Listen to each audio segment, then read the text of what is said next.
All right, folks, welcome aboard. Stephen Schork joins us. As you know or probably don't know, the price of oil since its peak in June of this year has dropped 40%, now at the lowest levels in 5 years. And Stephen, of course, the editor of the Schork Report.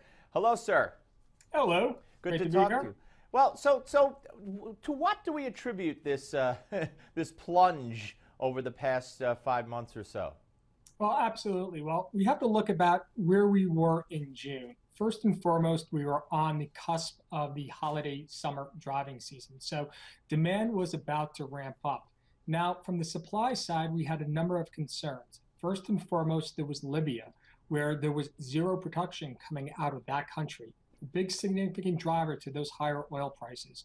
We also had the threat of ISIS and what that potential meant for Iraqi exports. We also had the nuclear talks with Iran that were supposed to iron out the details that were made last November to allow Iranian production to come back into the markets.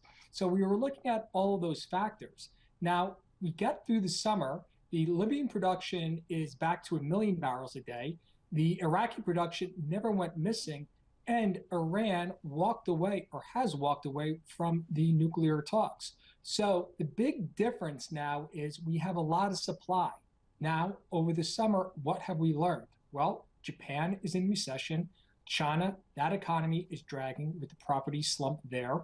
Germany, France, the two largest drivers in the European economy, are on the cusp of recession. So it would appear that the United States, based on last week's GDP numbers, is the only vibrant economy left around the globe. So now we get into the fall. The summer driving season is over. We're past peak demand. We have too much supply on the market, and there's legitimate concerns with regard to economic growth going forward into the next spring. And hence, now we've got the tremendous pullback in oil prices. And why does it mean when the Saudis are defiant as they have been?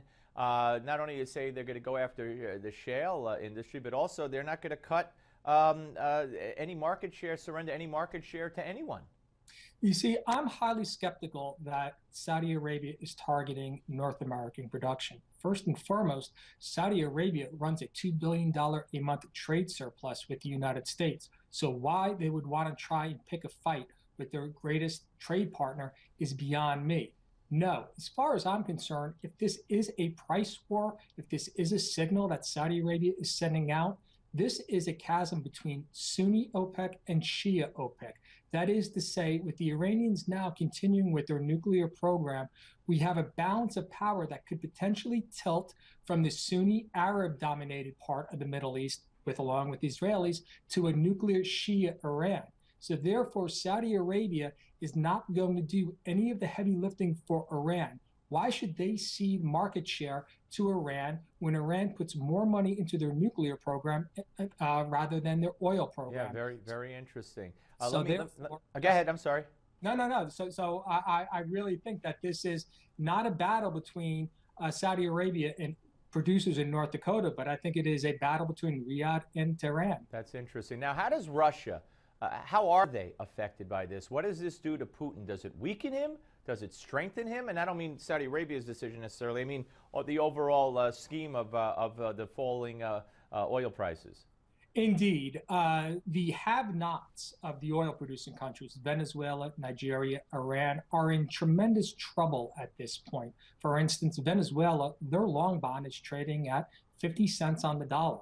So that country is going to have to produce regardless of price. Now, with regard to Moscow, the same situation holds in the Arab Gulf countries. They're sitting on a tremendous amount of funds in their sovereign wealth funds, a few $100 billion for Saudi Arabia, Qatar, Kuwait, and for Putin to fall back on. So therefore, we do see the cash sitting aside.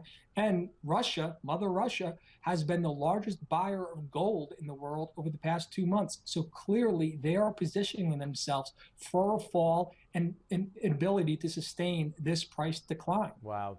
Yeah, this boy, the price and the situation we're in just affects every sector of the world in so many fascinating ways. And Stephen Schork, editor of the Schork Report, I look forward to talking to you again, sir. Thank you.